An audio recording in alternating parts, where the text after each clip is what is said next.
Good morning, everybody. I hope you're all well. Um, Here we are in about the third week of the lockdown in the United Kingdom, not just the United Kingdom, but many, many other countries as well. And the only thing on people's minds at the moment in terms of news is what's going on with this coronavirus. Is it going away soon? And have we done the right thing?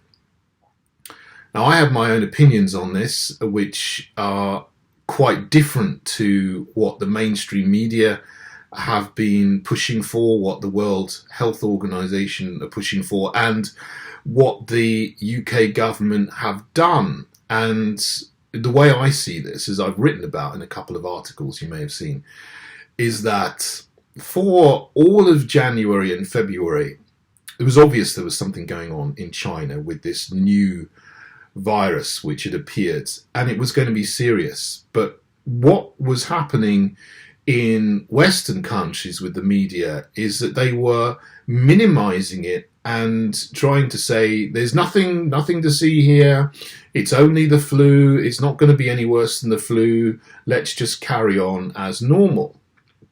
But sometime around early March, everything changed, and they went from one extreme of minimizing everything to the other extreme of blowing it up into something which is going to be the end of the world scenario, and beginning to become doom mongers. And it seemed as though many people in the mainstream media just loved this and made it into something which potentially is far, far bigger than what it is. And we need to get some kind of balance. Yes, this is going to be serious. It is serious.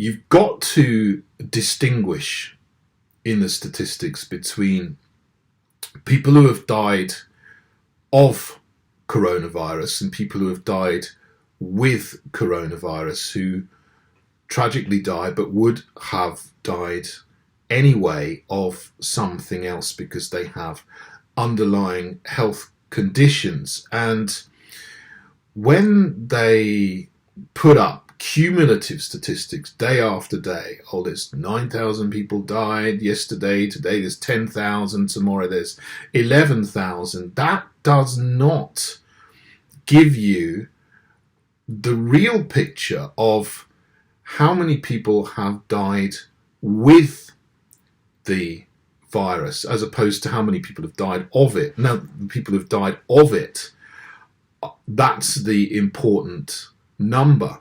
And so the way to really count the effect of this is to look at the 5-year average and to see how many extra deaths there are above the 5-year average for the day or the week you're talking about. And there's been no real increase above the 5-year average in the UK until the week beginning in the 29th of March. And in that week there was about 500 extra deaths. Okay, that's bad. That is bad, but it's not catastrophic. But what is catastrophic is the effects of lockdown, as they say. Now, in the UK, they've put in this system where you have to stay at home, but you're allowed out to do essential work, to go and exercise, to go shopping, or to seek medical attention for yourself or people you care for. Okay, that's not as bad as the situation in, say, France, where you have to have written permission to leave your home. That really is draconian. But the question we have to ask ourselves is, now things seem to be levelling out in the United Kingdom. and many other countries around the world. Have we done the right thing? You see, all through March, the mainstream media were pushing for more and more things to close. The government seemed not to want to do that. They initially were talking about leaving things open. But then there was a concert, and a lot of mainstream media commentators showed pictures of a lot of people crammed into a concert hall, crammed into this big sporting event, the Cheltenham Festival, and were saying, aren't these people stupid? Well, no, they're not stupid at all. They just went to a concert, and at the time they were not disobeying any rules.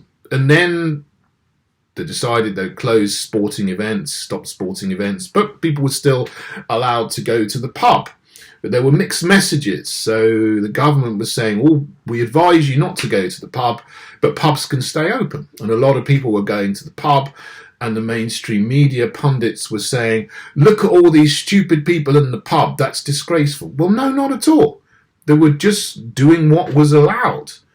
And these people in the media were, I think, showing exactly the same kind of disdain to ordinary people, just going for a drink in the pub or going and sitting in a cafe, as they've shown to Brexiteers for over 3 years, saying, look at these people, they're low education, they've got low intelligence, they're stupid, they're not following the rules. Well, they weren't breaking any rules at the time. Then pubs were closed down and schools were closed down, parks remained open, and then they tried to create the narrative that everybody was being stupid for going to the park, which is absolutely not true at all. The vast majority of people were doing exactly what they were told to do, having exercise, social distancing, maybe sitting down for a little bit of time, sunbathing on a nice day, and then getting up and going home. And there's still, in the mainstream media, tried to create the narrative that there were all these people who were disobeying the rules that they were told to obey, and because they're stupid and uneducated and so on. I think it's deplorable how they've attacked ordinary people and have got everybody to so quickly accept the sweeping away of our civil liberties. But there are countries that have taken a different approach, and not least Sweden, also Japan, Belarus, and Brazil. Now, Sweden's an interesting case because Sweden usually does everything wrong. I mean, they are the most progressive nation and I don't say progressive in a good way, they are progressing towards Marxist dystopia in a very bad way, but they always get praise from the EU, the mainstream media, the UN, the European Commission, of course, the UN, the WHO, always praise Sweden for their progressiveness. But for once, they've done they've gone against what they've been told to do, and they've decided not to impose any kind of lockdown, but to carry life on as normal. And it's very interesting because all of those systems and organisations which normally praise Sweden to the skies for ruining their country and their national identity and everything else are now criticising Sweden, saying how bad they are, and almost hoping that what they've done is going to fail and that the death rate will go up in Sweden. Now, for people to be hoping that the path that Sweden has taken will fail so that more Swedish people will die is pretty sick in the head, if you ask me. I hope that they succeed. I hope that every country succeeds in what it's doing in reducing the death rate from this coronavirus. But we have to compare what they've done in Sweden and also Japan, Brazil and Belarus with the countries that have decided to go into some kind of lockdown, shut down the economy and remove civil liberties.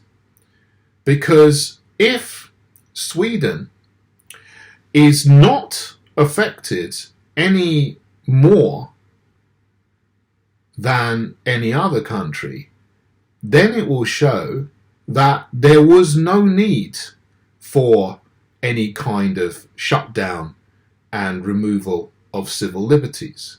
Now, we won't know that for another 2 or 3 weeks for certain. But when the data becomes clear, and I think it will become clear, that what they've done in Sweden has or will not lead to any worse of a death rate from the pandemic than any other countries, then that will be sure and secure and overwhelming evidence that there was no need to give in to the agitation of the mainstream media and their calls to shut everything down. Japan has not gone into any kind of lockdown. They've kept life going on as normal, and they have not been affected anywhere near as severely as Spain, Italy, France, the UK and the USA. So we're already starting to get in real data and evidence that shows that keeping life going on as normal does not lead to any worse outcomes from this particular coronavirus disease than if you shut everything down. Now, when that becomes more apparent in 2 or 3 weeks' time, what we will have to do, if you've got any sense whatsoever, is immediately restore our civil liberties and get the economy moving again, because then we'll have real evidence to show that what the mainstream media, the World Health Organization and so on were calling for hasn't worked. So I'm appalled at how much of our civil liberties have gone, and we have got to demand that they are all returned to us very, very soon. So I could say an awful lot more about this coronavirus and different aspects of it, but I will save that for another time. But wherever you are today, I hope you're well, and I hope we get through this and we restore our economy and our civil liberties very, very soon. Thank you.